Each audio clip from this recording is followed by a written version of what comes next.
to talk about how Asana uses win-loss intelligence to fuel their Compete program. Hi, Tim. How are you doing today? Good. Good. Good to have you.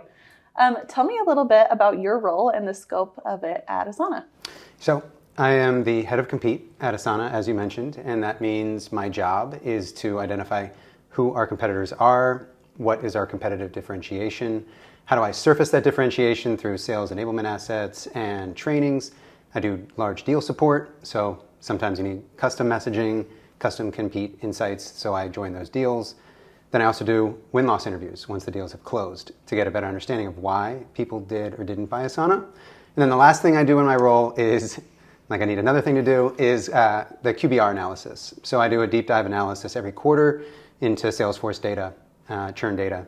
Why are people buying us? Why are they leaving us? What are the win rates per competitor, per region, per segment? Cool. I love that. So you started the Compete program at Asana. Tell me a little bit about how that came to be.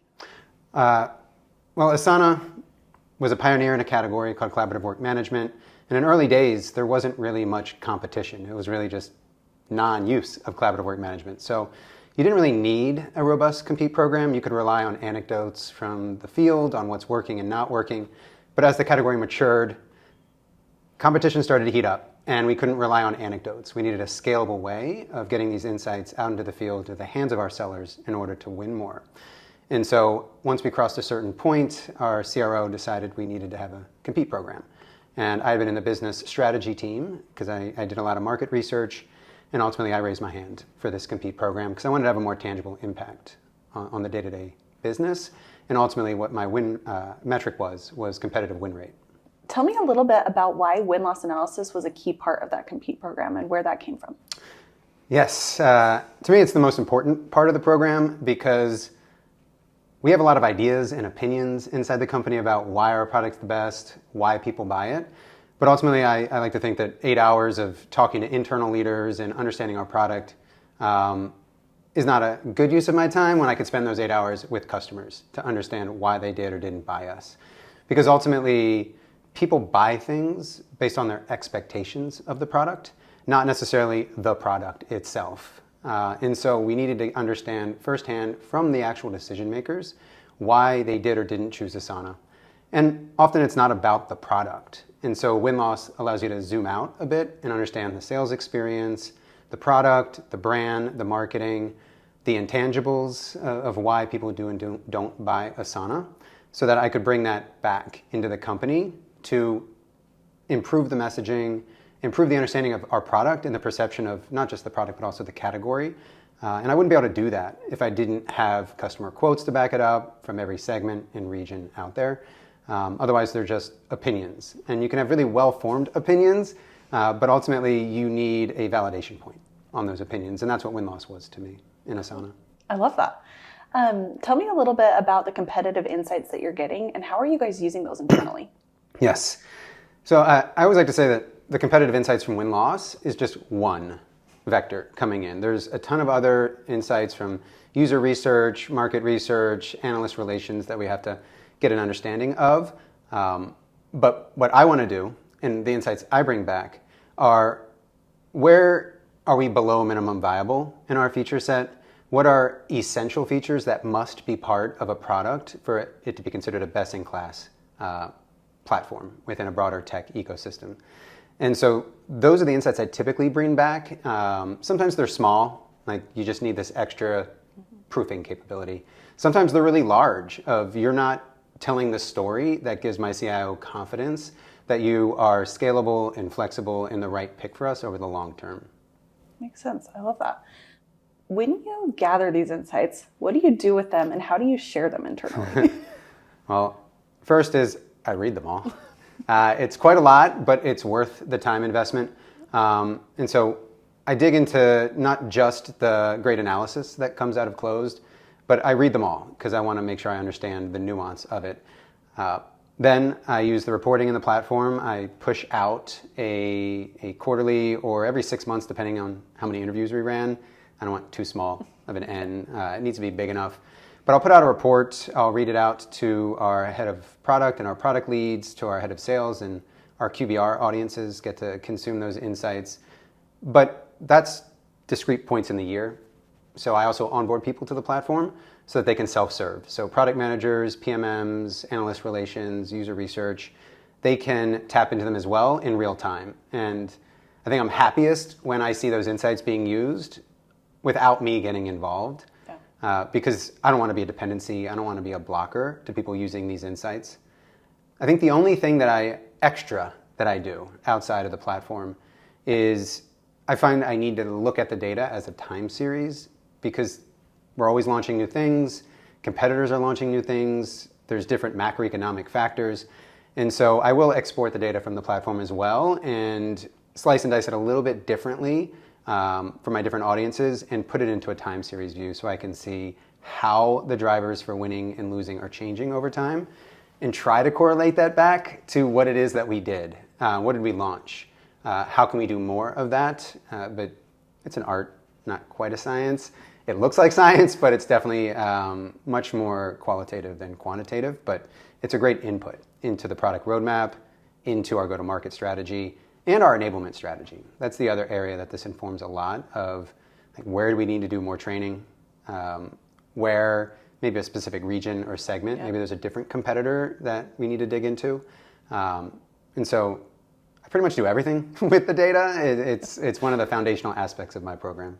Awesome. Tell me a little bit about some of those outcomes and some of the enablement teams or sales teams that have benefited from it. Yes. So I'll be as specific as I can. I can't give any of the specifics about how we've shifted our roadmap, but I'll give one good example of it. Is there was something we consistently heard was why people bought us. And when we started doing interviews, it did show up. That was the number one reason why people bought us.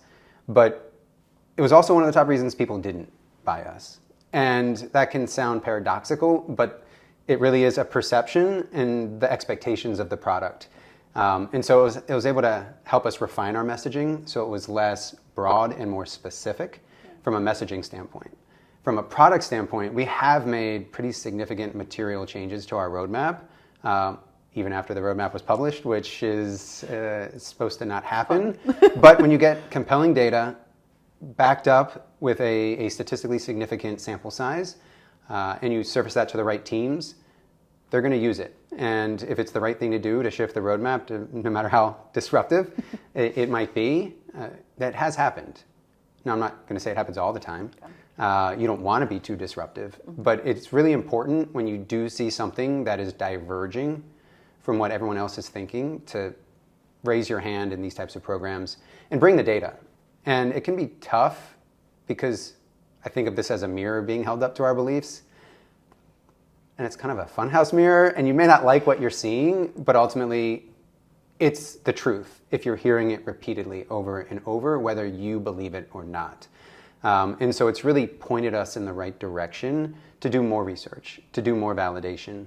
It's not really the end-all, be-all, because I think we do 75 to 80 interviews a year, which is enough to see the patterns, but I wouldn't say it's enough to make a massive shift in your strategy or roadmap. It's just another important vector to understand when you're making those decisions.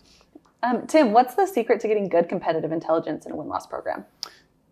To me, it's the mindset with which you're approaching it. I like to think of myself as a scout. My job is to bring back the most accurate map, whether I like it or not. So subtract any personal beliefs or deeply held opinions, because ultimately that's for marketing. That's when you're a preacher. That's when you're taking these insights, amplifying them, and trying to convince people that your point is right, that your product is better.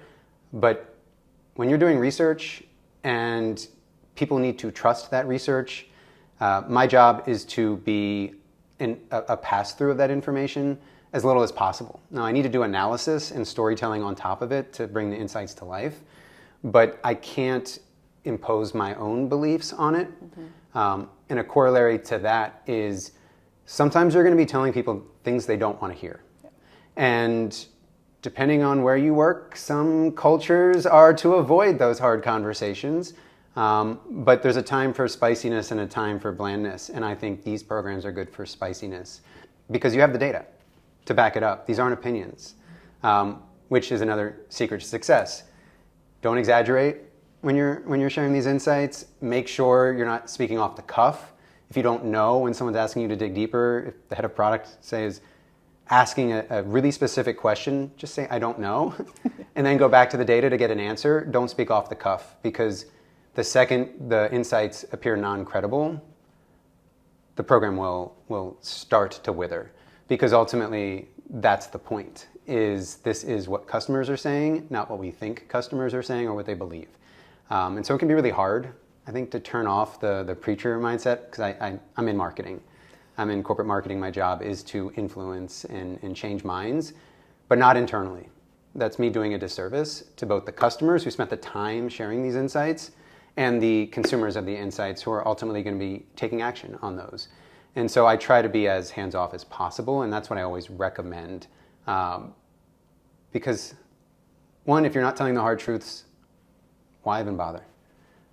If you're just going to reinforce already held beliefs, why bother? Because it's not the cheapest program and it's not the least time intensive. It takes time and it takes money to do it right, but you can get a lot of return out of this because it's invaluable to so many aspects of the business. Yeah, I love that. And I think I like the way you're approaching it as with an external data with an internal lens and sharing that. I think it is invaluable. So. Yeah, and ultimately, in order to make those insights more valuable, become friends with the other researchers out there. So I work really closely with analyst relations who are talking to analysts, so I can understand their perspective on why they think Asana is a leading platform or not a leading platform. User research and quant market research, get to work with them because they can help triangulate your insights and give it more credibility. And ultimately, if your insights are contrary to some beliefs, you don't want to be the lone nut on the hill saying, hey, I see things differently, it's just me. You want to get a movement behind you. And so talk to your other researchers to validate, invalidate, triangulate, strengthen, and mobilize your insights across the company. Strength in numbers, always. Yeah, exactly. I love that. And looking at other customers or other businesses who might be interested in starting a competitive program like this, what piece of advice would you give them to launching a compete program similar to yours?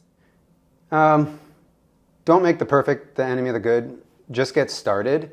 Get started in a small scale. You can do interviews without a great vendor to help you scale it, and sometimes you need to do that.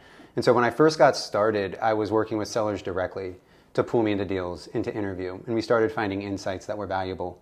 And then one of our executives that had used Closed in the past recommended it to me, and I looked into it. And because I am just a team of one, I can't really scale myself. But in order to get permission to scale myself, you need to start to show some value. So do a listening tour, get an understanding of what's working, what's not working, what are the competitors that people are genuinely concerned about. Dive into data from Salesforce or churn reports, analyst reports, so you can understand the industry and how the dynamics are changing there. And then start to share those insights regularly. And so a little hack is have a newsletter. Constantly show up in people's, I'm going to say inbox. We don't use email at Asana, but we do have an inbox. But you can send it out over email if that's how you communicate. I post it to a project internally every month to help share these insights and create a groundswell. Because ultimately, you need to build trust and credibility over time. So just start small, start delivering insights, start earning the trust of sales teams, so that then when you expand it to the entire global sales team, you can get testimonials from other sales managers and other sales leaders who say, this is worth your time. It's always risky when you're introducing new people to your accounts and to your contacts, but you can trust them, you can trust Tim, you can trust Closed because of X, Y, and Z. And so it's that social currency and advocacy internally that really does scale the program over time. But if I had waited to have all the budget and programs and understanding what the true impact was going to be, it probably never would have gotten started. And so really it's just start moving. I'll say, this is my Zen cone, is you can do anything but nothing and have anything but everything. And if you can figure that out, you'll be really successful, not just in compete, but pretty much life in general, yes. Yeah, done is better than perfect, I think. Well, no, it's true. It is. Because what is perfection? It's an asymptote that you're just going to always approach and never get to. So just know what good looks like. And so ultimately, that's also a benefit I get from working with you all. I don't know what good looks like. I don't run these programs at scale globally, but I have a great CSM who advises me along the way, and they become a great partner to help scale myself. And because personally, that's what I want to do. I want to grow my impact, Yeah. grow my career, and ultimately, you wouldn't believe how many people at Asana think I have a whole team of people doing work. It would be nice. And it's just me. Now AI is helping there. You all are helping scale myself, but ultimately, you don't need a whole team. I love that. I think that's great advice. Tim, anything else you want to add or any other advice that you have for anybody looking at a compete or win-loss analysis program? Just that if your company doesn't have one, be the person advocating for it. It's such a strategic role. But don't get me wrong, there's a lot of groundwork that goes into it. There's a lot of thankless work that goes into it that's invisible to people, but that's just life. There's a benefit to a win-loss program, not just to the company, but to your career. And so if you see an opening and there isn't one, and this is something that you're interested in, start talking to sales leader and see if they're interested, because ultimately, I'm lucky. I can be involved in almost any cross-functional program in the company, from events to strategic planning to road mapping. Everything needs to be differentiated and highlight your differentiation in the marketplace. And so it's an incredible currency to have that knowledge and have that context, but not to stop there. If I'm the dependency that needs to be called in to every conversation, that's failure too. And so know that your job is really to increase the collective intuition of the company, and work yourself out of that job, because there's always more interviews to do, more markets to investigate, more products to understand. And so constantly work your way out of a job by teaching people how to do it for themselves as well. And so that's really it, is advocate for it. It's a great opportunity to grow your career and get into rooms you may not other get into. And also, it can make everybody smarter, not just yourself. I love that. I think that's great. And I love the goal of make everybody smarter. Yeah. So thank you for your time today. This has been super insightful, and I know everyone will love it. Awesome. Happy to help. Thanks, Tim. Yeah.